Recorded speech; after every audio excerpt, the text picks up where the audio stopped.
نہیں کر سکتی۔ ریسرچرز اور سائنٹسٹ کے ایک ایسٹیمیٹ کے مطابق اگر ہم دنیا کے سارے پہاڑوں کو، ساری زمین کو اور تمام بلڈنگز کو کاٹ کر اگر اوشن میں پھینک دیں تو ہماری پوری دنیا 3 کلومیٹر گہرے پانی سے بھر جائے گی۔ سمندر کی گہرائی کے بارے میں ریسرچرز کے اس ایسٹیمیٹ کو سمجھنے کے لیے ہم سمندر کے سرفیس سے شروع کرتے ہیں۔ اوشن کے سرفیس سے 40 میٹر نیچے تک کا ایریا وہ ہے جہاں تک اسکوبا ڈائیورز کو جانا الاؤڈ ہوتا ہے۔ اس کے بعد 93 میٹرز کی گہرائی پر فیمس برٹش شپ لوسیٹانیا کا ملبہ ملا تھا جو 1950 میں ڈوب گئی تھی۔ اس سے تھوڑا سا ہی آگے 100 میٹر کی گہرائی ڈائیورز کے لیے انتہائی ڈینجرس ہوتی ہے۔ اس پوائنٹ پر ڈیپ سی ڈائیورز اگر احتیاط نہ کریں تو پانی کے پریشر سے ان کی باڈی کے ڈفرنٹ حصے کام کرنا چھوڑ دیتے ہیں۔ لیکن اس سب کے باوجود بھی ہربرٹ نیچ نامی آسٹریلین فری ڈائیور نے 214 میٹر کی گہرائی تک ڈائیو کر کے ورلڈ ریکارڈ قائم کیا تھا، اور ہربرٹ نے یہ پورا ریکارڈ صرف ایک سانس میں بنایا تھا۔ یہاں سے اور نیچے جائیں تو 332 میٹرز کی گہرائی پر ہمارے پاس اسکوبا ڈائیونگ کا ورلڈ ریکارڈ موجود ہے، اور یہ ورلڈ ریکارڈ ایجپٹ سے تعلق رکھنے والے احمد کبر نے بنایا تھا۔ اگر احمد مزید 111 میٹرز نیچے جاتا تو یہ گہرائی بنتی ہے 443 میٹرز، اور یہ گہرائی اتنی ہی ہے جتنی نیو یارک کی ایمپائر اسٹیٹ بلڈنگ اونچی ہے۔ اس سے تھوڑا اور نیچے 500 میٹر کی گہرائی تک جائیں تو یہ وہ لیول ہے جہاں تک دنیا کا سب سے بڑا کریچر یعنی بلو ویل ڈائیو کر سکتی ہے۔ بلو ویل کا وزن 1,50,000 kg ہوتا ہے، اور سمندر میں ڈائیو کرتے ہی بلو ویل 500 میٹر کے اس لیول تک جا سکتی ہے۔ امریکن سی ولف سب مرین جو کہ ایک ایڈوانسڈ نیوکلیئر سب مرین ہے، وہ بھی سمندر میں 500 میٹر کی گہرائی سے زیادہ نہیں جا سکتا، اور یہاں سے آگے پانی کا پریشر اپنا رنگ دکھانا شروع کر دیتا ہے۔ 535 میٹر کی گہرائی پر پانی کا پریشر کسی آدمی پر اتنا ہوتا ہے جتنا اگر اس پر موٹی تازی بھینس کھڑی ہو جائے۔ لیکن ایمپرر پینگوئنز میں اتنا پریشر برداشت کرنے کی کیپیبلٹی ہوتی ہے، اور اسی وجہ سے وہ 535 میٹر کی گہرائی تک بھی ڈائیو کر سکتی ہے۔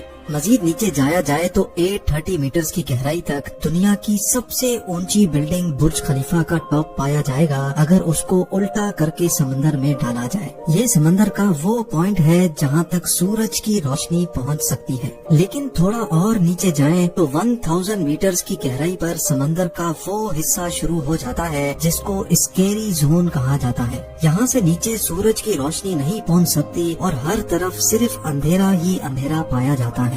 اس پوائنٹ پر پانی کا پریشر 1500 PSI ہو جاتا ہے، یعنی یہ اتنا ہی ہوتا ہے جتنا ایک افریقن بفیلو ایک سکے پر کھڑا ہو جائے۔ حیرت انگیز طور پہ اس اسکیری زون میں جائنٹ اسکوائڈ بھی پائے جاتے ہیں جو ڈیپ سی کی انتہائی خوفناک مخلوق ہے۔ اور نیچے جائیں تو 1280 میٹرز کی گہرائی پر لیدر بیک سی ٹرٹل پائے جاتے ہیں۔ یہ ٹرٹل دنیا میں موجود تمام ٹرٹل سے بڑے ہوتے ہیں اور ان کا وزن 700 kg تک ہوتا ہے۔ 2000 میٹرز کی گہرائی پر بلیک ڈریگن فش پائی جاتی ہے۔ یہ سمندر میں اندھیرے کی طرح بالکل بلیک ہوتی ہے جس کو صرف فلیش لائٹ سے دیکھا جا سکتا ہے، لیکن اس کی اپنی آنکھیں اتنی تیز ہوتی ہیں کہ یہ اندھیرے میں بھی آسانی سے دیکھ سکتی ہے۔ تھوڑا اور نیچے جائیں تو 2250 میٹرز کی گہرائی پر اسپرم ویل اور خوفناک کولوسل اسکوئڈ جیسی مخلوق پائی جاتی ہیں۔ یہ کولوسل اسکوئڈ 14 میٹر لمبی ہوتی ہیں۔ ان کا ایک آنکھ کھانے کی پلیٹ جتنی بڑی ہوتی ہے۔ ان کے جال میں تیز دھار دانت لگے ہوتے ہیں جن سے یہ اپنے شکار کو جکڑ کر مار سکتی ہیں۔